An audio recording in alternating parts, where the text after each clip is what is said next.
Hello students, कैसे हैं आप सभी? आई होप आप अच्छे होंगे। It's me Sandhya Yadav. Let's see class 12th OCM principle of scientific management question number 3। इसके पहले भी हमने 2 लेक्चर्स अपलोड किए हैं, नेचर ऑफ मैनेजमेंट और importance of principle of management. उसमें ट्रिक्स भी दी गई हैं क्वेश्चन को याद करने के लिए। आपके 10-12 जितने भी पॉइंट्स हैं इजीली आपको याद हो जाएंगे, तो ज़रूर इसके पहले वाली वीडियोस देखिएगा आप सभी। लेट्स सी, आगे बढ़ते हैं हम।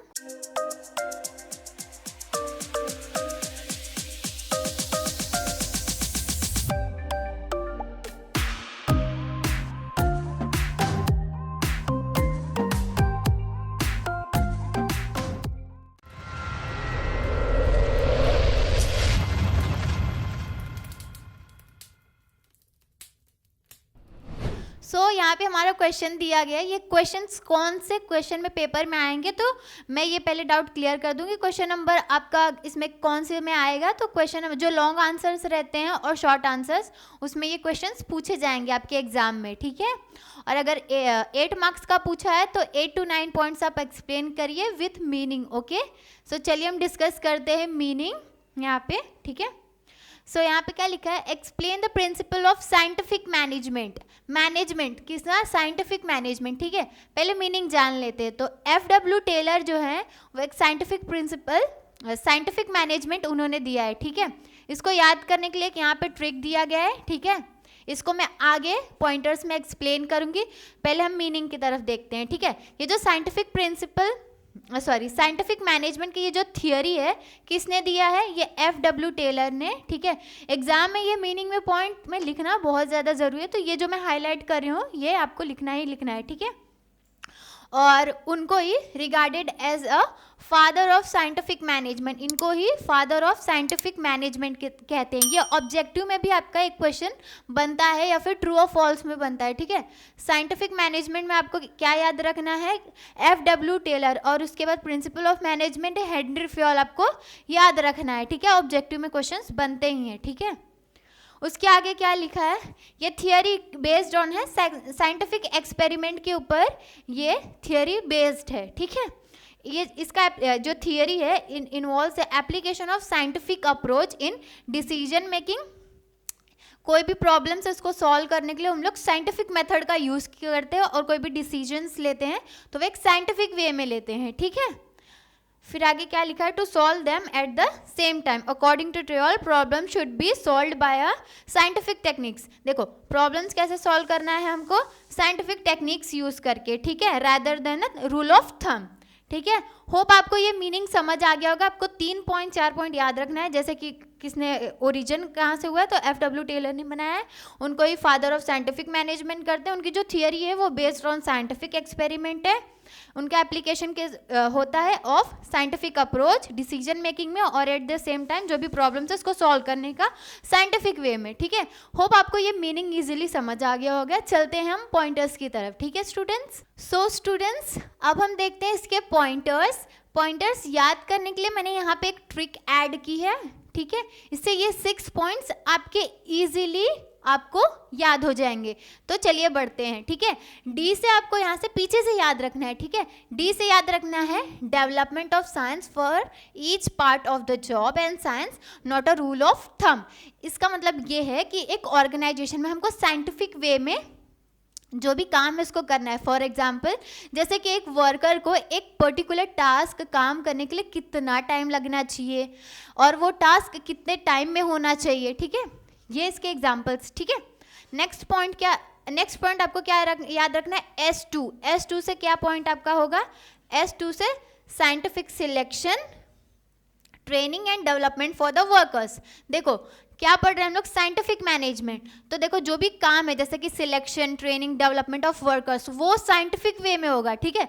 साइंटिफिक वे में सिलेक्शन होगा, जैसे कि right person at right job, सही जगह पे सही पर्सन को फिट करना है, ठीक है। उनको सही ट्रेनिंग देनी है according to their knowledge ability, उनके एफिशिएंसी बढ़ाने के लिए उनको ट्रेनिंग्स देनी है, स्किल्स उनके बढ़ाने, ठीक है। और ओवरऑल उनका करियर डेवलपमेंट भी होगा, ठीक है। उसके बाद नेक्स्ट पॉइंट आपको कैसे याद रखना है? नेक्स्ट पॉइंट आपका सी से होगा। सी से क्या याद रखना है? Cooperation between management and employees. देखो जब मैनेजमेंट और एम्प्लॉयज़ के बीच में कॉपरेशन रहेगा तो उसकी वजह से क्या होगा, उनका एक कॉमन इंटरेस्ट हो जाएगा, ठीक है, उसकी वजह से टीम स्पिरिट बिल्ड होगी, तो उसकी वजह से क्या होगा, जो भी काम है एक ऑर्गेनाइजेशन में, जो वर्क है वो अच्छे से होगा, क्योंकि दोनों जन के बीच में जो रिलेशनशिप है वो बेटर रिलेशनशिप है, ठीक है, तो जो भी टास्क है वो ईजिली ऑर्गेनाइजेशन के कंप्लीट हो जाएंगे और उनके जो गोल्स है वो अचीव हो पाएंगे, ठीक है। नेक्स्ट पॉइंट आपको वापस डी से याद रखना है, डिवीजन ऑफ रिस्पॉन्सिबिलिटी। देखो किसकी क्या रिस्पॉन्सिबिलिटी एक ऑर्गेनाइजेशन में वो एकदम क्लियर होना चाहिए, ठीक है। एक मतलब जो भी फील्ड में जो जैसे कि डिपार्टमेंट, अलग अलग डिपार्टमेंट ऑर्गेनाइजेशन में होते हैं, ठीक है, सेल्स डिपार्टमेंट में है, मार्केटिंग डिपार्टमेंट है, एडवर्टाइजिंग वाले डिपार्टमेंट, अलग अलग डिपार्टमेंट, तो उनकी रिस्पॉन्सिबिलिटी क्या है इसको डिवाइड करना बहुत ज़्यादा ज़रूरी। अगर किसकी क्या रिस्पॉन्सिबिलिटी वो डिवाइडेड है तो एक इंसान को पता रहता है कि मेरा ये टास्क है, तो वो अच्छे से वो वर्क परफॉर्म करता है, ठीक है। तो डिवीजन ऑफ रिस्पॉन्सिबिलिटी बहुत इंपॉर्टेंट है ऑर्गेनाइजेशन के अंदर, ठीक है।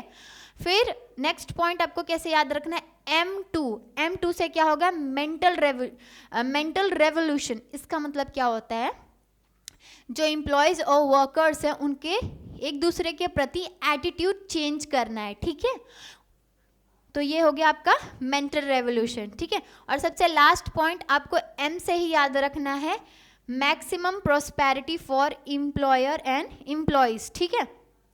इसमें क्या है, दोनों जन का कॉमन इंटरेस्ट रहना चाहिए, ठीक है। Common interest in the sense मतलब ऑर्गेनाइजेशन का जो भी टास्क है दोनों जन को, मतलब सुपरवाइजर सबऑर्डिनेट जो भी हैं उनको अच्छे से काम करना है। इनको एक कॉमन गोल होगा कि ऑर्गेनाइजेशन की ये टारगेट्स हैं, 1 लाख का टारगेट है तो उसको इतने टाइम में हमको अचीव करना है, तो उसको कैसे हम बेटर परफॉर्म कर पाएंगे, ठीक है, तो वो है maximum prosperity of employees and workers. चलिए अब इसे डिटेल में देखते हैं, ठीक है, ये पॉइंटर्स को। होप ये पॉइंटर्स आपको समझ आ गए होंगे, ये ट्रिक से आपको ये पॉइंट्स याद हो जाएंगे। एक बार मैं वापस रिपीट करती हूँ, डी से आपको याद रखना है डेवलपमेंट फॉर साइंस है each part of the job, science not a rule of thumb. Second आपको याद रखना है S2 से क्या याद रखना है, scientific selection training development of worker, scientific selection development and training, ठीक है। नेक्स्ट पॉइंट आपको सी से याद रखना है, सी से या क्या याद रखना है, cooperation between management and employees, ठीक है। उसके बाद क्या याद रखना है, वापस डी से याद रखना है, डी से 2 पॉइंट्स हैं, ठीक है।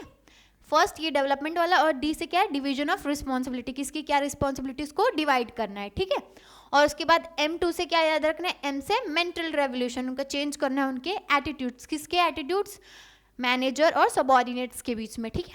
और सबसे लास्ट आपको M2 से वापस याद रखना है maximum prosperity for employers and employees, ठीक है। होप ये पॉइंट क्लियर हो गए, बढ़ते हैं हम इसके डिटेल्स में, ठीक है। सो आपका फर्स्ट पॉइंट क्या दिया गया है, development of science for each part of job, science and not a rule of thumb.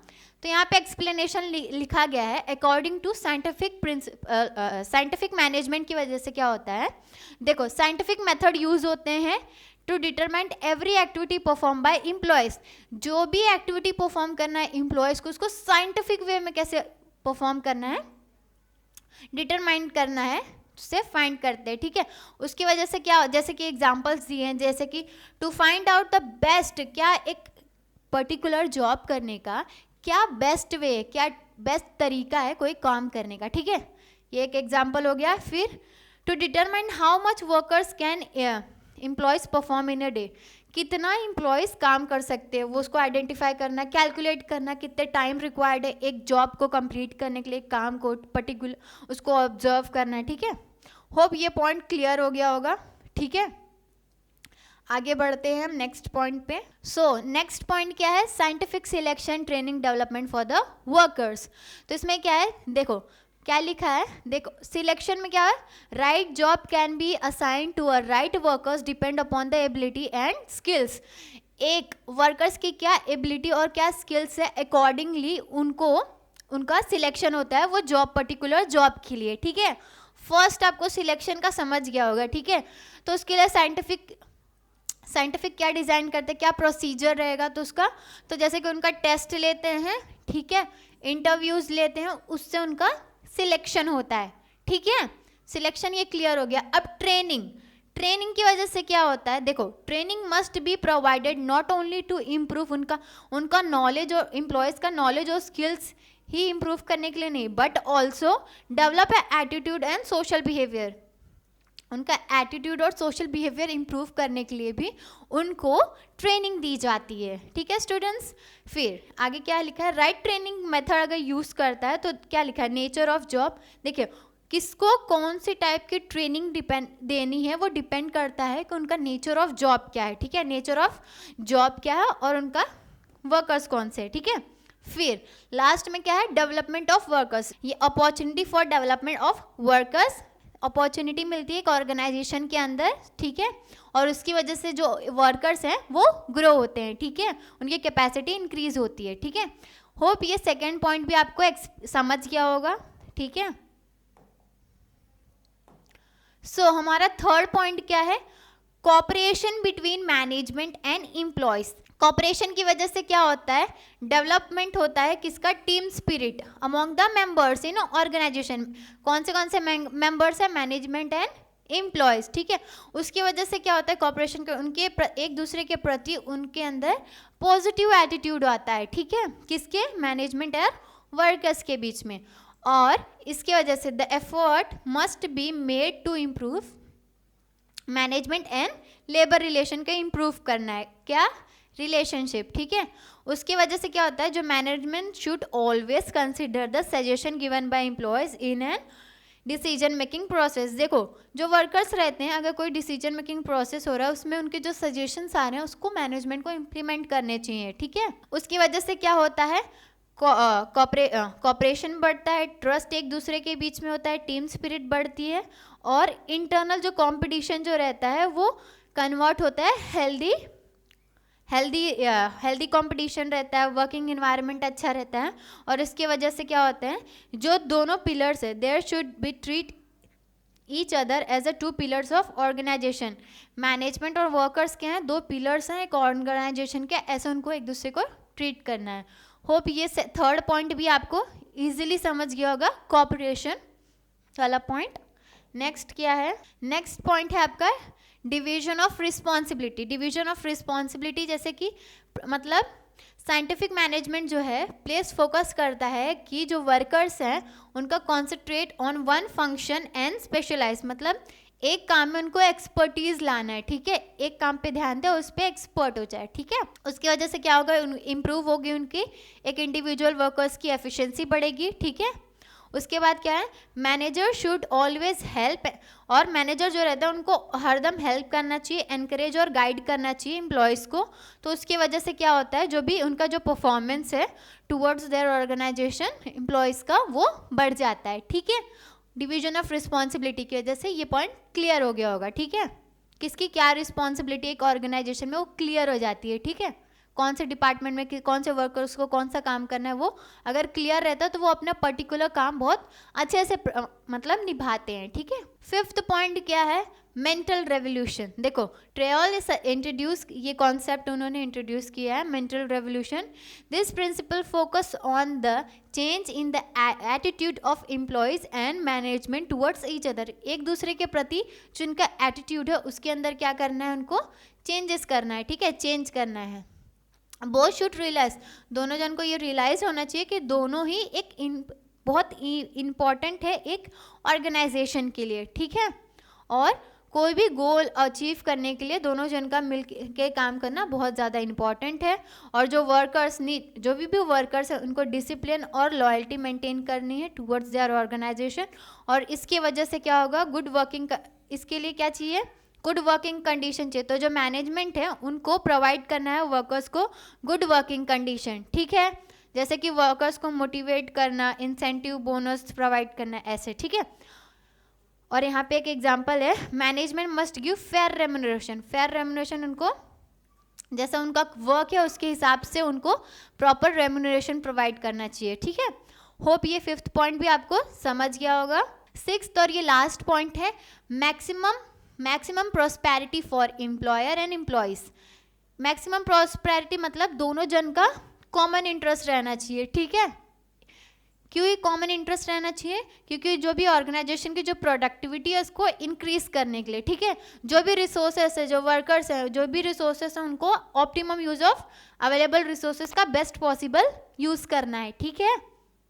और उसकी वजह से क्या होगा, ज़्यादा से ज़्यादा देखो, management and workers must focus on maximum output rather than assigning a agreement for the certain level of output. उनको मैक्सिमम आउटपुट लाना है, ठीक है। और उसकी वजह से क्या होगा, हायर प्रॉफिट्स होगा, ठीक है, बेटर उनको वेजेस मिलेंगे। अगर देखो एक ऑर्गेनाइजेशन अच्छा प्रॉफिट अर्न कर रही है तो उनके जो वर्कर्स है उनको अच्छे वेजेस देंगे, इंसेंटिव्स देंगी वर्कर्स को, तो वो भी हैप्पी हो जाएंगे, ठीक है।